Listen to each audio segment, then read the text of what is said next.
John and Ken Show continues here. John Cobell and Ken Shampoo on KFI, AM 640, more stimulating talk radio. You know, $40 million was spent to pass that evil Prop 30 last November. And what do you know? The top 5 contributors to raising that money were the California Teachers Association, the State Democratic Party, the Service Employees International Unions, the California Hospitals Association. Together, those groups, which are all related to, obviously, government, contributed the bulk of the money used to pass Prop 30. But the public employee unions, it turns out the contracts affecting almost half of the state's 350,000 workers are due to expire this summer. We're going to find out whether or not Jerry Brown is really going to continue to be this frugal, thrifty, budget-watching governor he claims he is. But these people are going to be looking for payback thanks to Prop 30 passing, because not only did they turn over the money, they got out the vote in many cases for Prop 30 to pass. Yeah, which they more than half of it is not going to education. It's not. By the way, you buffoons who voted for Prop 30, have you seen any change in your kid's classroom yet? I didn't think so. You keep watching. You let us know. They're not going to buy an eraser with all the money that they are sucking out of the wealthy. So we're talking about engineers, administrative staff, librarians, yes, corrections officers, and more are going to be in this pool of state workers who are looking for new labor deals. And, of course, they're going to say things like, well, we took all those furlough days. They're not suffering. We want our payback. They're not getting their payback. The average state worker's salary in 2011 in California, you know what it was? $70,777. The average state worker, $70,000. That includes every useless cubicle parasite. $16,000 higher than the national average. I love the next paragraph, though, in the Times. Still, public workers were furloughed and repeatedly went without raises as the state grappled with yawning budget gaps. Why should you get a raise if you're already making nearly $71,000? $16,000 higher than the national average. Yeah. So if the average, wait a second, if the average nationally, that would be what? 54,000. 54,000. So they make 30% more. Well, than the cost of living's average? higher here. It's not 30% higher, though. No, it's not. No, we've talked about this before. California's government employees are well compensated. So if you're making average 71, which means, you know, as we know, we go through these lists all the time. Many of these government workers are making well into 6 figures. It doesn't matter if they don't get raises. It doesn't matter if that they're furloughed. They're already making an excessive amount of money. If you're 30% above the national average and you're getting $71,000 just for warming your butt in a cubicle seat, you know, it's just a huge ripoff of the taxpayer. That's you. Go look at your paycheck and see all the tax deductions, all the money that they suck out of those little boxes on your payroll stub. It goes in part to support these people. Well, the real killer comes in this sentence. A decades-old deal grants lifelong health insurance to employees who work at least 10 years for the state, and the bill is expected to reach $62 billion more than Sacramento has set aside for it over the next 30 years. See, salaries are bad, pensions are bad, but when you promise lifelong health insurance and the way health care costs have been going up, that's really going to screw over the state. Okay, how many of do you have lifelong health insurance, no matter what the price? Do I? Anybody. Listeners. Anyone. Shannon, do you? Anyone. Nobody gets lifelong health insurance, in the private sector. It's very rare. Unless you, have a very generous company, or maybe you're in a union in the private sector. But here, see, the thing is, if a union negotiates with a private company and you get generous benefits, well, the private company made that decision. But here, us taxpayers have to pay for all this.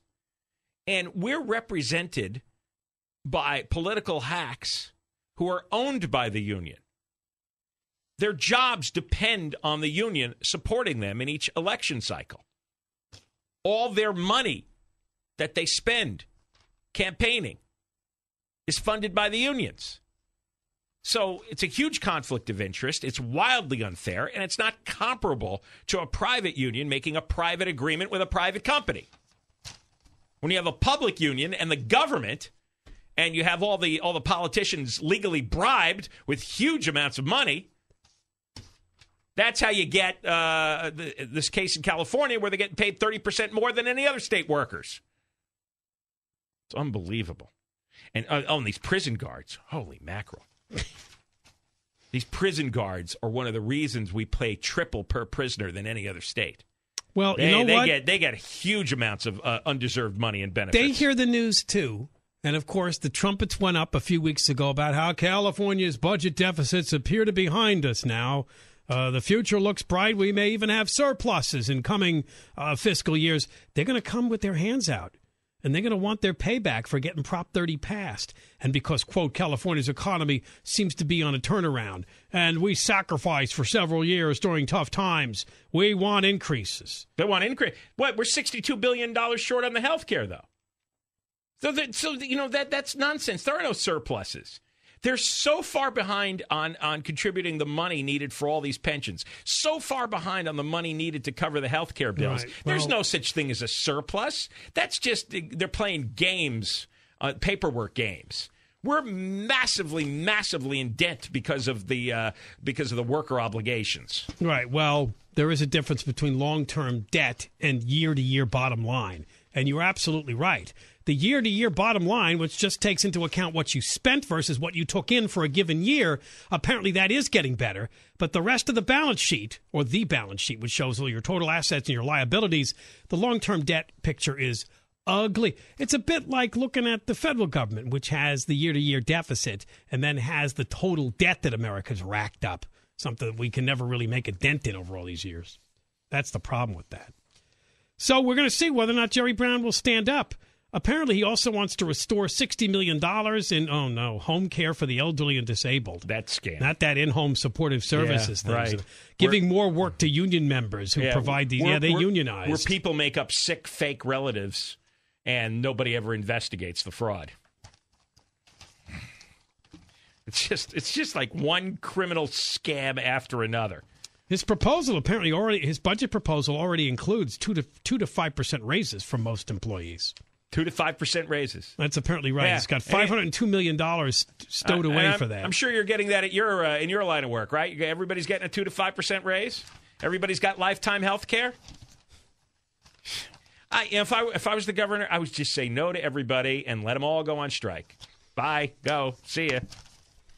We got 20% unemployment in California. We could find replacements real fast who would work for half as much. And the other half of this that we're going to see just how tough and strong he is also going to happen this year. Remember the phony pension reforms they passed last year to get people to vote for Prop 30? And you and I said, well, they could just undo them come next year, right? That's right. They could, especially now that they have their supermajority. Yeah, they're going to. Well, he's vowing today to fight any legal or legislative effort to soften the pension reform law. Yeah, but he doesn't have any power anymore because all his vetoes can be overridden. What's really dangerous about having a two-thirds majority for one party in this state is not only can they pass all the taxes they want and do all the spending they want, but they can override all of his vetoes. He's as powerless as the Republicans if the Democrats hold everybody in line. And, of course, they will, because if anybody strays, then the unions will kill them in a primary. All right, coming up next, you probably heard over the weekend, it looks like Obama's plan for immigration reform, quote, leaked out. It has nothing to do, allegedly, with the bipartisan blueprint dreamed up by the United States Senate, that group of 8 senators. We'll explain the uproar this caused. John and Ken Show. John and